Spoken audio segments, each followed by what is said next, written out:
তো hey guys, good morning. তো আজকে সকাল সকাল আমি হালকা একটু ব্রাশ করে তারপরে হালকা একটু মুখ দিয়ে মাকে ডাকছিলাম। খিদে পাচ্ছে, তোমাদের জানো খিদে পায়। মা, ও মা, কি খাবো? ঘরে ছাগলের গু আছে, ওটাই খেয়ে লে। তোকে থাকতে দিচ্ছে, এটাই অনেক। মাইকো ইনসাল্ট করতি? আমি আর থাকবো না এই ঘরে, আমি পালিয়ে যাবো এখান থেকে। তারপর R15টা নিলাম ভার্সন 4।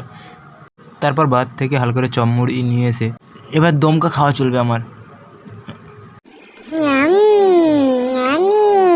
Tasty, very tasty.